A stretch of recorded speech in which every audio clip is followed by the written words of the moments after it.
Hey, welcome back. This is Podcasting 101. This is section 2, talking about choosing your gear. And in this particular video, we're on the mid-level or the mid-tier equipment section. All right, in this video, we're going to discuss mid-tier recording equipment, including examples of microphones, headphones, DAWs, and interfaces. This isn't an exhaustive list, as I mentioned before. These are products that I've used or have experience with and have found worthy of recommendation. Typically, what I look for in quality products or services is a high cost to value ratio, meaning that the value and the quality and the durability versus the expense, the value is higher or commensurate of the cost. All right, moving on to microphones. Your microphone is the cornerstone element of your gear. So spending a little more on a quality mic that is going to sound great at the source of the recording will save you significant time later in editing and mixing. This level of microphone will most likely be in an XLR format and will require an audio interface. Without diving too deep into the weeds, examples of these include the Shure SM7B, which is what I'm using here, the AKG C214, the Sennheiser MD421II, and the Rode NT1. These are all great options between the $200 and $500 range, and each are of high quality and high value. You will find these mics at many professional recording studios because they are great workhorses. Now let's unpack that a little bit. Having a great quality microphone and dialing in your recording on the front side when you're doing the recording, when you're doing the capture, will save you 5 or 10x the amount of time. If you don't spend that time on the front end, you're going to have to spend it on the back end, and likely it will be a lot more time that you're going to spend. So it's important to slow down, make sure you get that dialed in, make sure the mic that you're choosing is the one that's the right one for your vocal quality. Your voice has a certain tonal quality to it, and one mic, say the SM7B, for me, because I sit in the low tenor or high baritone range, works really well for me. Now, if I was sitting in a higher tenor range, then I might choose something that was a little brighter, like the Sennheiser. In those differences, as you initially get started, are going to be very subtle and very nuanced, and most likely you're not going to be able to tell the difference. But as you dive in, as you get the reps, and as you start recording and making these tweaks and becoming more and more familiar with that, and you start to hear side-by-side comparisons with your voice, those differences and nuances will become more and more apparent to you. All right, moving on to headphones. If you're a podcaster looking for high-quality audio equipment, mid-tier headphones can be a great option. These typically offer excellent sound quality and comfort without the high price tag of high-end audiophile headphones. Additionally, these often have durable construction and can be used for extended periods of time without causing discomfort or ear fatigue. Examples of mid-tier headphones include the Sennheiser HD650s, which are the big brother to these ones, and the Olo Audio S4R recording. Other options to consider would include the Bear Dynamic DT770s, which I also got ears on earlier last week, and the Hi-Fi Man Edition XS. Each of these options range in price between $200 and $500. Overall, the above-mentioned headphones can be practical and effective choice for podcasters looking to improve the quality of their audio output by improving the quality of the sound that they're monitoring. So what that means is that if you're using sub-quality headphones and you're not getting a good range of tone through all the frequencies, like it might be really bright and great in the mid to higher frequencies, but your lower is really muddy. So you're making these adjustments based on how you're monitoring, and then so the output ends up getting filtered and colored through that, makes the output audio less than ideal because your monitoring side was less than ideal. Hopefully that's making sense. It encourages you to find the right pair of headphones for you, making sure that they're good quality so that your end product is also good quality. All right, moving on to recording consoles. Using a recording console for podcast production offers a range of benefits and advantages. Firstly, it provides more control over the audio signals, allowing you to fine-tune the levels of each channel.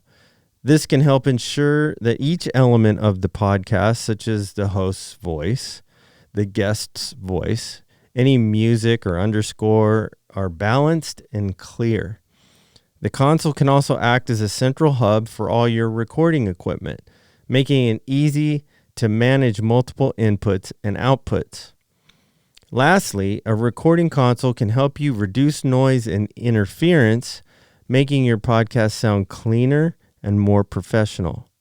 Overall, a recording console can be a valuable investment for podcasters who are serious about producing high-quality audio content consistently. Some examples to consider would be the Rodecaster Pro, which is what I'm using here, the Tascam Mixcast 4, and the Zoom PodTrack P8. The price range for these different consoles starts at $349 and goes up to $699. I've used a number of different interfaces and a number of different ways to capture audio. This is probably the easiest as far as plug and play and user interface goes. But having a recording console also can introduce extra steps in your process. If you had an audio interface, which we'll talk about in a moment, and you're plugging into that interface, it goes directly into the computer and you're capturing via your DAW software, then you don't have to transfer a file or take a card out from the device or the Surface, put it in, and then download or upload the files to the computer, if that makes sense. So it's one less step that you're doing in your process. Since I mentioned the audio interfaces, let's dive into that next. An audio interface can bring numerous benefits to your podcast production. Firstly, it allows you to connect professional-grade microphones and instruments to your computer or recording device, which can improve the quality of your recording significantly. An audio interface also provides more control over your recording and monitoring with these features such as gain control, headphone amplification, and input selection, to name a few. There are different types of computer connection options for audio interfaces, including USB, USB-C, and Thunderbolt. USB and USB-C being the most common types of connections. Overall, using an audio interface can help improve the quality and control of your podcast production, making it a worthwhile investment for any serious podcaster. Some examples of these would include the Focusrite Scarlett 18i8, the M Audio Air 19214, and the Universal Audio Volt 4, which kind of has more of a vintage vibe and sound to it. All right, let's jump into the DAW recording software section.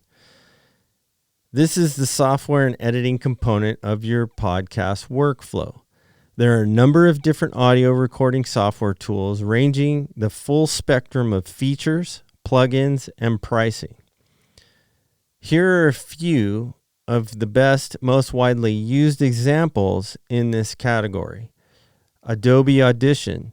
Interfaces well with the Adobe suite of products and has a wide range of built-in tools. Ableton Live. The intro version has a 8x8 input-output, and it runs $99. It's more than enough features for your podcast.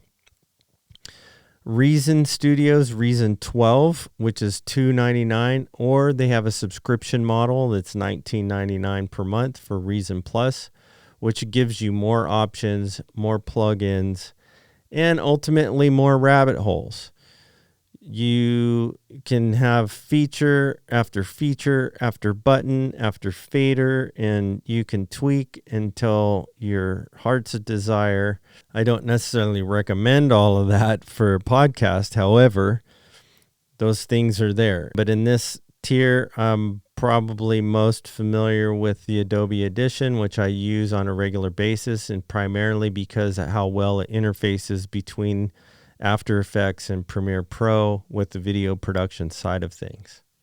So in conclusion, the right podcast recording equipment is essential for creating a quality podcast. I think I've said that a few times. Choosing the right equipment for your production is key for creating a successful podcast.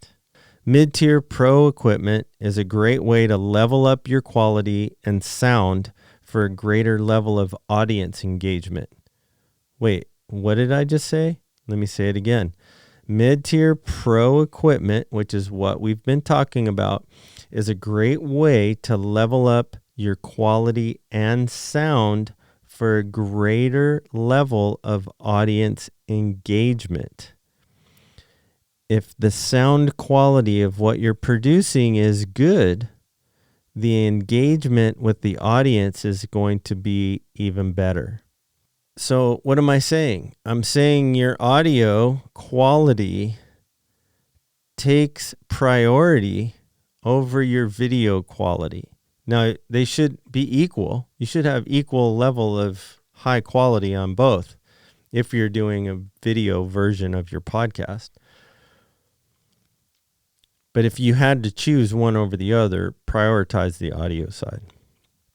So if you've made it this far in the video course, you're awesome. Thank you for your commitment. I'm hoping that you're finding great value in this as a support to getting you and your new podcast started off on the right foot.